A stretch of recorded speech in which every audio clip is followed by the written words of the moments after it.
Profecia é um ponto que atinge diretamente a igreja. A falsa profecia opera tanto dentro da igreja como fora no mundo. E dentro da igreja, ela opera de forma sutil, não opera com heresias grosseiras, opera com o que Vanginho falou no último encontro, opera com diluições do Evangelho, afrouxamento no Evangelho. Vou dar alguns exemplos aqui de como a falsa profecia pode nos atingir a cada um de nós, né? Por exemplo, hoje é muito comum, e é um evangelho pregado, de que basta crer em Jesus, você não tem que ser tão comprometido, tão consagrado assim. Basta você não ser um ímpio que anda envolvido com pecados grosseiros, que você já está salvo. Esse evangelho, irmãos, é falsa profecia. A gente costuma chamar ele de evangelho das 3 portas. Quantas portas Jesus disse que havia? 2. A estreita e a larga. Ou você passa na estreita, assim, estreita é a porta, apertado o caminho, conduz para a vida, e são poucos, que é certo. Ou você está na larga. Ou você é 100% consagrado ao Senhor, 100% comprometido, 100% dedicado, ou você está na larga. Hoje está muito comum isso. Outra falsa profecia no meio da igreja: eu não preciso congregar, basta eu ter minha relação com Deus. Onde encontrou isto na Escritura? A Escritura toda aponta para forte compromisso entre os santos como corpo.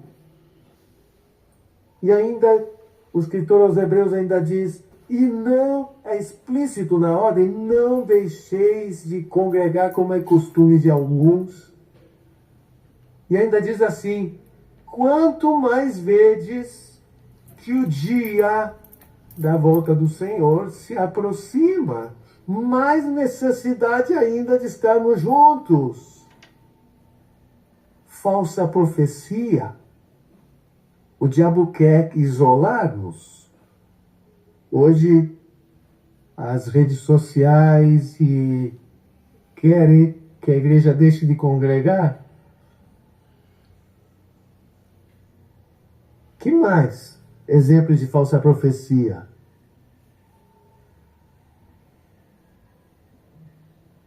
O que Vanjo trouxe? Uma aproximação com o mundo. Dizer assim, não tem problema, algumas coisas deste mundo, que problema há? Algumas roupas deste mundo, umas blusinhas assim meio indecentes, uns shorts impróprios. Que problema há com ouvir umas músicas dessas da pesada, que aqueles camaradas bem drogados e tem alguns endemoniados cantam e tocam? Que problema há em tatuagens? E aí, ainda faz a pergunta assim, onde está escrito que estas coisas são proibidas? Está escrito no Novo Testamento que essas coisas estão proibidas? Quero dizer, irmãos, essa não é a pergunta. O que Vanjo trouxe para nós na outra vez? Isto é religiosidade, perguntar assim. Me desculpe, não estou dando indireta a ninguém não, viu? Por favor. Perguntar onde está escrito que é proibido é religiosidade. Vou dar um exemplo para vocês. Os fariseus vieram a Jesus e disseram, pode divorciar? Jesus respondeu assim, disse, não leste desde o princípio. Deus fez homem e mulher, deixará homem pai e mãe, se unirá sua mulher, serão uma só carne, portanto o que Deus uniu não separe o homem. Como é que Jesus respondeu? Mostrando o que estava no coração do Pai. Mas os fariseus, vamos dizer, os religiosos, que foi que fizeram depois que Jesus respondeu isso?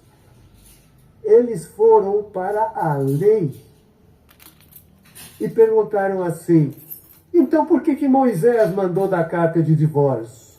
Repudiar sua mulher. Os fariseus não se interessaram no que estava no coração de Deus no princípio. Eles queriam saber o que estava escrito na lei. É proibido ou não é na lei? A lei permitia. Não interessa o que Deus tinha no coração dele. Por isso eu digo que essa pergunta, onde está escrito que é proibido, é uma pergunta religiosa. E a história continuou. Jesus respondeu a eles e disse, olha, por causa da dureza do coração, Moisés permitiu dar a carta de divórcio, mas não era assim desde o princípio. Não era isso que estava no coração do Pai quando criou o casamento. Um discípulo, irmãos, ele quer saber não o que está escrito na lei, se é proibido, não uma proibição. Ele quer saber o que agrada ao Pai. A pergunta jamais pode ser, onde está escrito que é proibido? A pergunta que você tem que fazer é, isto agrada ao Pai? A falsa profecia, ela inclui a religiosidade toda. A multiplicação das religiosidades, das religiões hoje em dia, é assim desde o princípio. Sabe como é que Adão e Eva quiseram cobrir o pecado deles? A primeira religião, com folha de figueira. E Jesus e o pai, já naquela época, disse, não, matou. Deus foi o primeiro que matou um bicho para vestir Adão e Eva. Deus já estava dizendo, é com muito mais dor e profundidade que vai ter que ser resolvido o problema do pecado. Lá já surgiu a religião, lá no começo, uma forma superficial, uma forma de tranquilizar a consciência. O que mais? Falsa profecia, não preciso confessar aos homens. Irmãos, não encontra isso na Bíblia. A palavra do Senhor diz que precisamos sim confessar os nossos pecados uns aos outros e orarmos pelos outros para sermos curados. A palavra do Senhor diz sim que se andarmos na luz como Ele está na luz, mantemos comunhão uns com os outros, e aí o sangue de Jesus, seu Filho, nos limpa de todo pecado. Não racionalize o pecado, irmão. Confessa. Não deixemos, irmão, são pequenas coisas assim que são falsa profecia que vai entrando. Bom, são muitas. O que Marcos tem falado, o bilhete de garantia, uma vez salvo, salvo para sempre. Não é assim, irmãos. Quer dizer, alguém depois vive desordenadamente no pecado e crê que está salvo. Não vai encontrar isso nas Escrituras. Se você tem caído, examine teu coração, ande na luz, seja lavado pelo sangue de Cristo, esteja pronto para aquele dia. Bom, e a falsa profecia no mundo, então, é ainda mais numerosa. Os sofismas que têm destruído a família, os sofismas como o feminismo. Irmão, e alguns desses conceitos acabam entrando na igreja também, mentiras.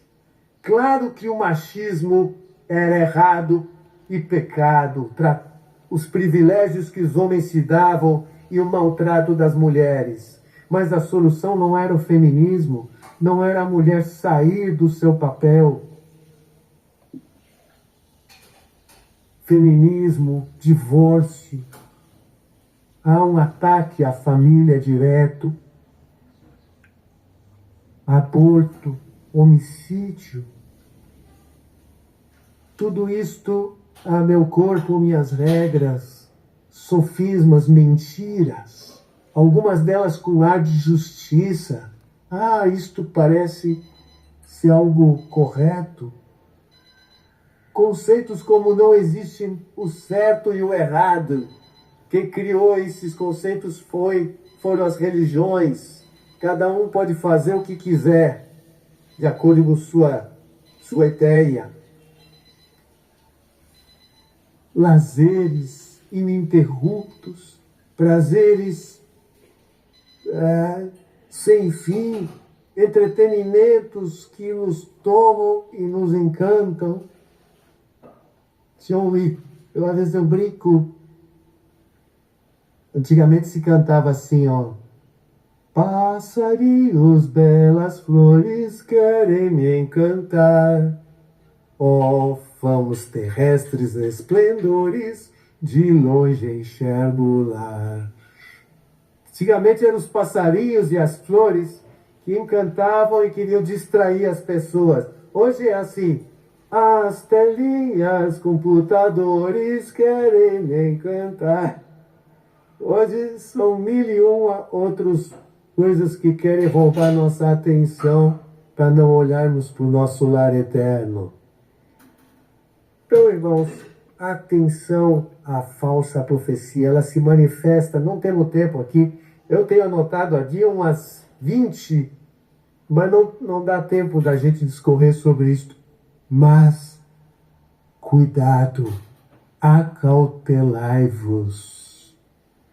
Isto te desprepara para o encontro com o Senhor. Há risco. Lembre, Jesus está falando com os discípulos. Hein? Vamos adiante. Que outros sinais aqui? Versículo 12. Por se multiplicar a iniquidade, o amor se esfriará de quase todos.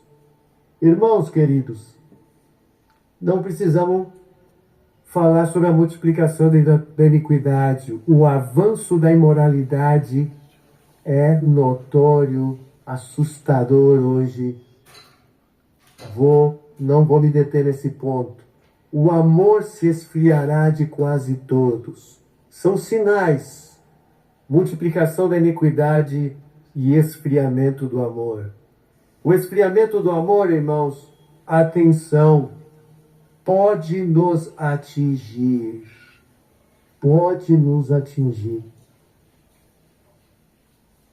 Paulo diz que nos últimos tempos os homens serão egoístas, insensíveis. Olha sempre para dentro no teu coração, como está teu amor?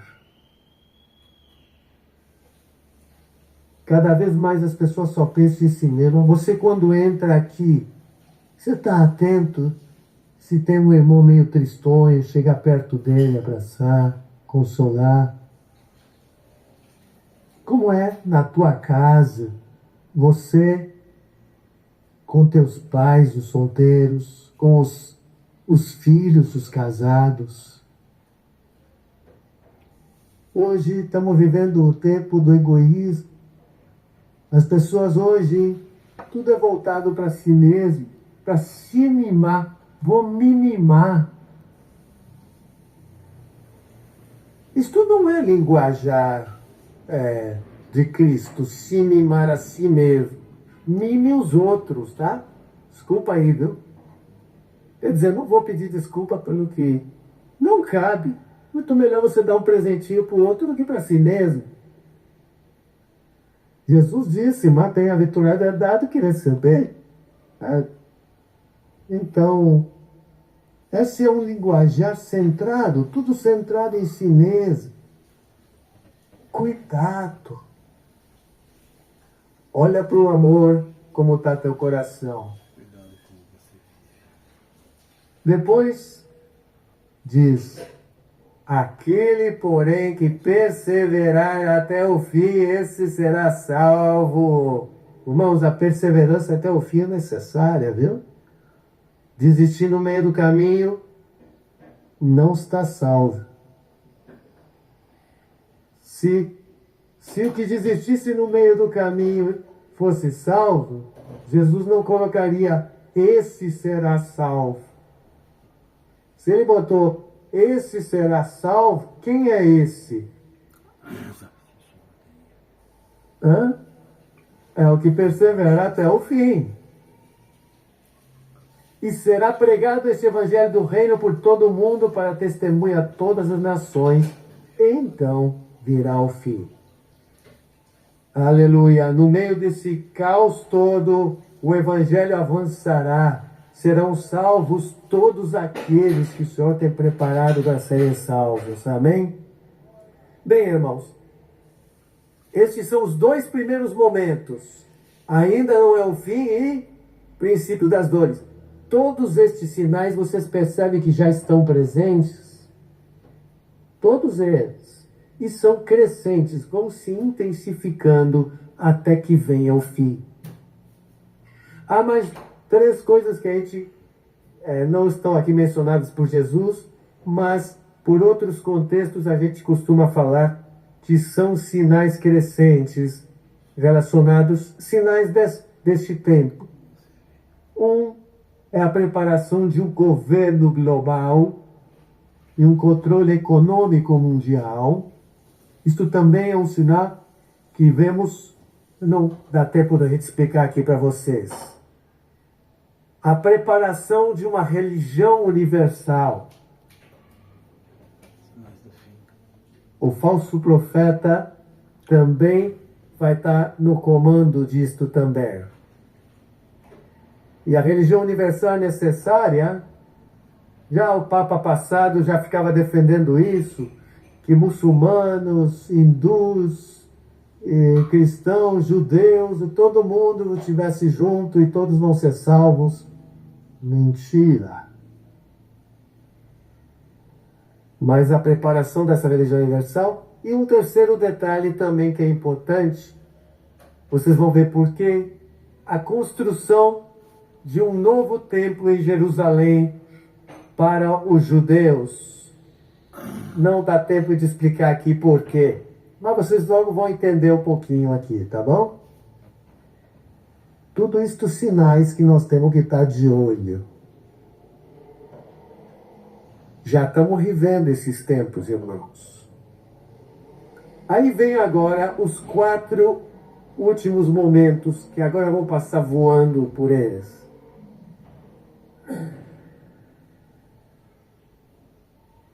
Versículo 15 começa o terceiro momento, que a gente vai chamar de grande tribulação. Quando vides o abominável da desolação de que falou o profeta Daniel no lugar santo, e Jesus sai falando o que vai acontecer. Não vou ler porque não dá tempo, vocês já conhecem. Jesus fala aqui de um evento que ele chama o abominável da desolação de que falou o profeta Daniel. Em Lucas fala de Jerusalém sitiada. O que é este evento que inaugura este terceiro momento? Bom, esse terceiro momento nós vamos chamar de grande tribulação, que é a palavra que Jesus usou no versículo 21. Haverá grande tribulação, como desde o princípio do mundo até agora não tem havido e jamais haverá. grande tribulação, ela começa com este evento, o abominável da desolação. Este evento não dá para a gente explicar, mas se você vai lá para o livro de Daniel, é um momento que o anticristo se cerca Jerusalém e toma o templo e faz parar, cessar o sacrifício do templo. Por isso que a gente diz que é necessário o templo ser construído, porque esse templo dos judeus hoje não existe. Vai ter que ser construído. Eles vão começar a sacrificar de novo. Eles já têm tudo pronto, já tem o material, já tem os sacerdotes separados, já tem até a criação de animais para o sacrifício, já está. Os utensílios do templo, eles já têm tudo pronto. E vão começar em algum momento.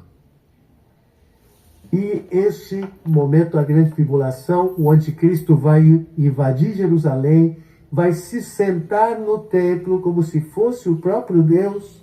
O apóstolo Paulo fala sobre isso em 2 Tessalonicenses 2.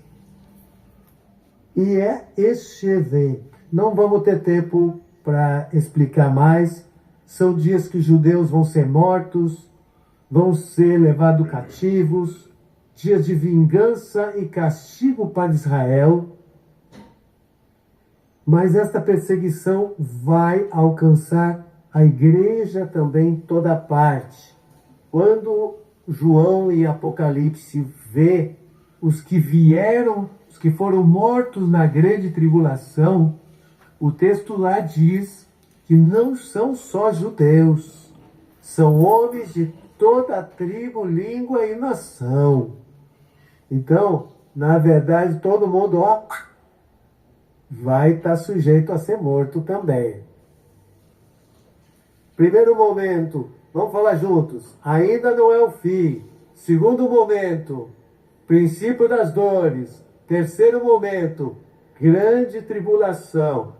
Bem, esse terceiro momento vai até o versículo 28. Não vamos ter tempo de ler. E agora os quarto, quinto e o sexto momento são o versículo 28, 29, 30 e 31. O quarto momento, é o versículo 29. Logo em seguida a tribulação daqueles dias, então logo depois da grande tribulação, o sol vai escurecer, a lua não dará sua claridade, as estrelas cairão do firmamento e os poderes do céu serão abalados.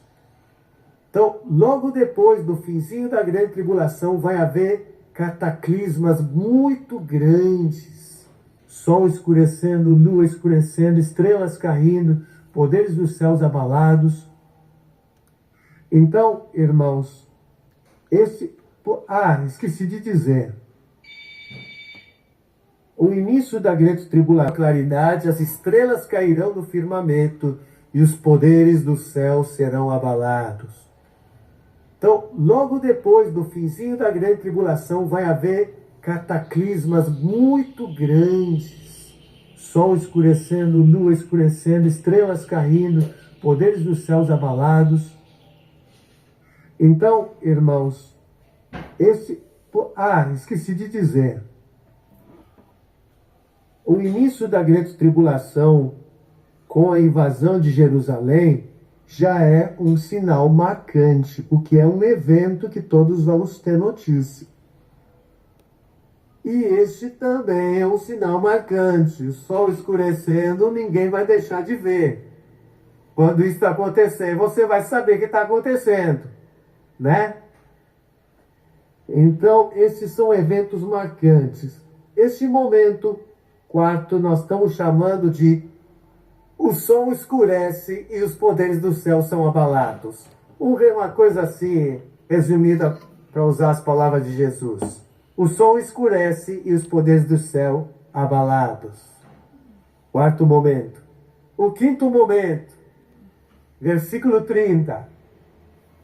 Então aparecerá no céu o sinal do Filho do Homem, todos os povos da terra se lamentarão e verão o Filho do Homem vindo sobre as nuvens do céu com poder e muita glória. Aleluia! Esse é o dia que a gente espera, irmãos. Oh, que bênção! Imagine, irmãos, aquele ambiente terrível da grande tribulação, o sol tudo escurecendo, cataclismas terríveis acontecendo, aquele cenário apocalíptico, e de repente, sinal do Filho do Homem, se aproximando da terra. Não sei como vai ser, mas vai ser algo que todo olho verá, como o relâmpago que nasce no Oriente, se põe no Ocidente, assim vai ser esse sinal do Filho do Homem. E o versículo 30, então, o quinto momento nós estamos chamando de o sinal do Filho do Homem.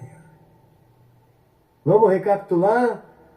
O primeiro ainda não é o fim, princípio das dores, grande tribulação, o sol escurece e poderes do céu abalados, e sinal do Filho do Homem. Viu que é simples? Jesus não falou difícil. E o sexto momento, irmãos, é aquele dia, irmãos. O dia do nosso encontro lá, do grande encontrão. Esse vai ser o encontrão. Versículo 31. E ele enviará os seus anjos com grande clangor de trombeta, os quais reunirão os seus escolhidos dos quatro ventos de uma a outra extremidade dos céus. Aleluia! A trombeta vai soar, a ordem do Pai vai sair lá do céu e vai dizer: filho, chegou a hora, vai buscar sem demora aqueles que são meus. Aleluia! E todos nós, irmãos, alguém aqui vai ficar calado esse dia? Quando você estiver subindo, todos juntos subindo, o que nós vamos fazer? Aleluia! Vai ser, um irmão que diz que vai ser o dia mais barulhento da história. Todos os santos, como cantamos, os que em todas as gerações crerem foram lamados pelo sangue de Jesus, juntamente com os que ainda vão crer, juntamente com os que estiverem vivos, todos juntos nos encontrando com o Senhor, estando com Ele para sempre. Aleluia! Esse sexto momento nós estamos chamando a reunião dos escolhidos. Amém?